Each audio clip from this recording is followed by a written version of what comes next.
Our grandfathers taught us that you scream, I scream, we all scream for ice cream, except that they didn't know what happens when the ice cream screams at you. There is no song for that, it's uncharted territory, but it does seem to happen as Ben and Jerry had its white supremacy experts analyze the situation surrounding downright, and they came to the conclusion that this is because of white supremacy and the result from the intentional criminalization of black and brown communities. And Ben and Jerry came to the conclusion that the United States can't be reformed and they need to dismantle the US and instead form a real system of public safety rebuilt from the ground up. Now, they want to defund the police. Unfortunately, it seems that places that did demonize the police or did remove resources from the police ended up with spiking crime waves. Crime waves that I don't think Ben and Jerry had to endure. But the communities, the black and brown communities in those areas definitely did, which is why a lot of black people, they want policing back.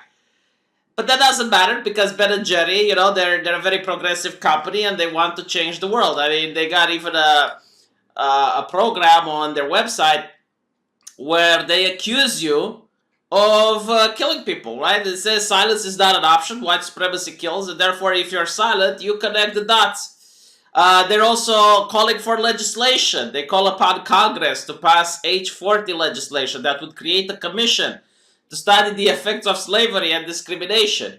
And again, all of this comes from an ice cream company. All of this is coming from a corporation that is selling you cow's milk that's frozen, right?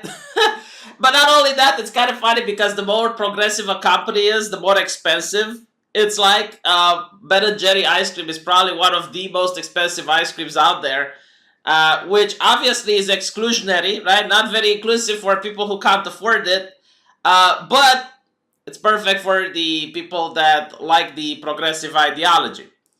Now, Ben and Jerry does seem to have come up against a wall recently because they found out that while my private company can do whatever it wants, turns out that my private company can't really fuck with Israel.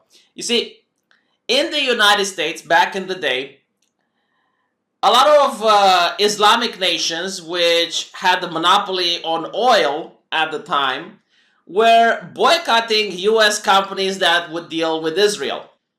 So if you were a manufacturing company and you wanted to sell your product in Israel, you could run afoot on the Middle Eastern nations which would boycott you. So they would say, okay, if you're selling stuff to Israel, we're not going to sell oil to you. And because of that, a lot of American companies were boycotting Israel even though they didn't normally want to. Like, they wanted the business, it's just that they couldn't afford not having oil sold to them. And because of that, the US lawmaker realized that if it passes a law forbidding corporations to boycott Israel, then companies will have no choice. So the Muslim nations that would tell an American manufacturer, hey, you can't sell to Israel, they would say, well, we don't really have a choice because it would be illegal not to sell.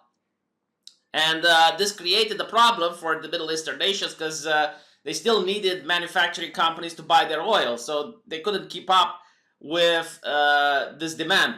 And because of that, ever since, companies in the US haven't been boycotting Israel until Ben and Jerry. So during the last Palestinian conflict, I guess like the foreign outreach of the ice cream company Ben and Jerry, the diplomats of Ben and Jerry realized, like they analyzed the situation on the ground, and they came up with the conclusion that Israel is not going to get their ice cream. And they made a very public statement of it, which is why now they're going to get sued by a lot of right-wingers, as well as the Israeli government themselves, going against Ben and Jerry. So it's the most hilarious thing that I have ever seen, and I guess this must be the epitome of woke capitalism, an economic system where corporations pretend to be for social justice to sell a product to people who pretend to hate capitalism. Absolutely beautiful. And this is why companies theoretically are supposed to be apolitical, because the moment you take any political stance, you're alienating your customers. Like, it's not good for business. But unfortunately, this is not what we see. So what we do see is Israeli diplomats were instructed to encourage Jewish organizations, pro-Israel advocacy groups, and evangelical communities to organize demonstrations in front of Ben & Jerry and Unilever offices to put pressure on investors and distributors for both companies. This is something, man, like, if I were to write this book 5 years ago with this particular story, people wouldn't buy my book. They would say it's far-fetched.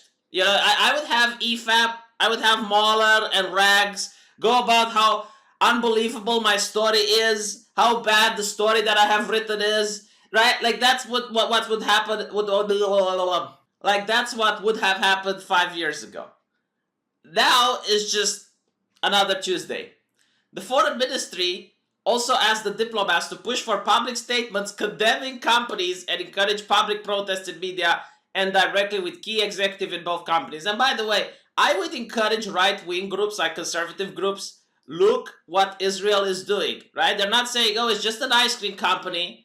Oh, it's like, don't worry about it. It's just an... No. They're taking this shit seriously, right? Because this is not something they want other companies to encourage.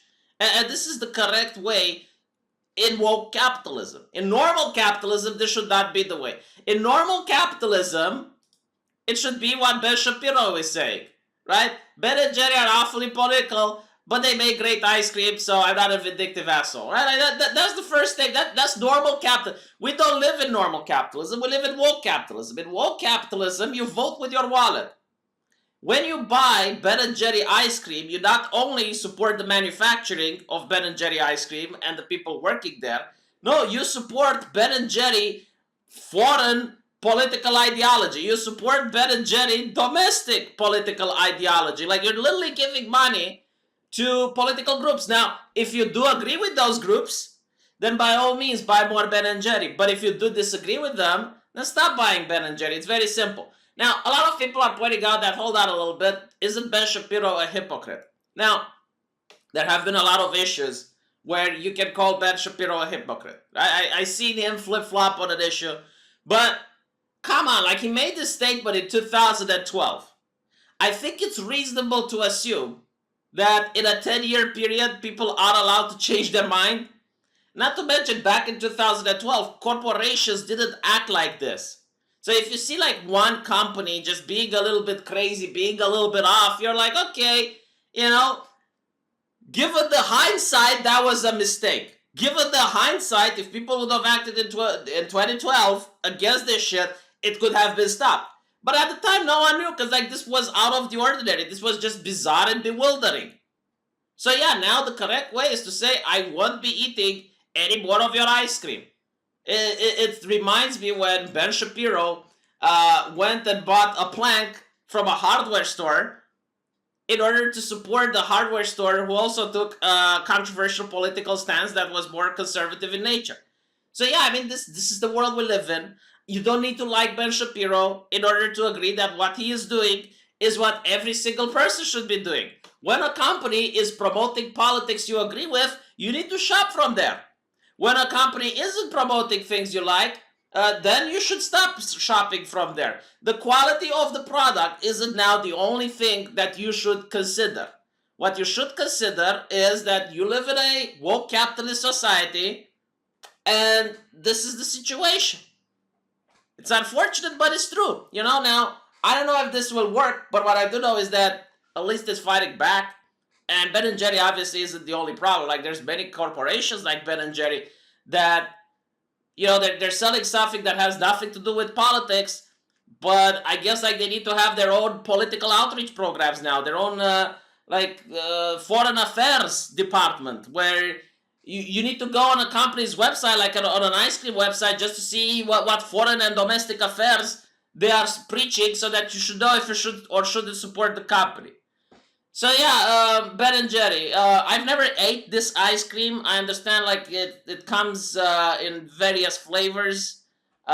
Usually oppression and capitalism bad. But it also comes without milk. So like soy, right? Like it feeds the soy soldiers. So if Ben and Jerry happens not to be able to sell ice cream, like the soy soldiers might starve. So who knows? On the other hand, they might also start eating real milk, and then they might become powerful, right? Because they're eating mommy's milk. Who knows? Who knows? It's uncharted waters. But I'm definitely excited to see the future of this.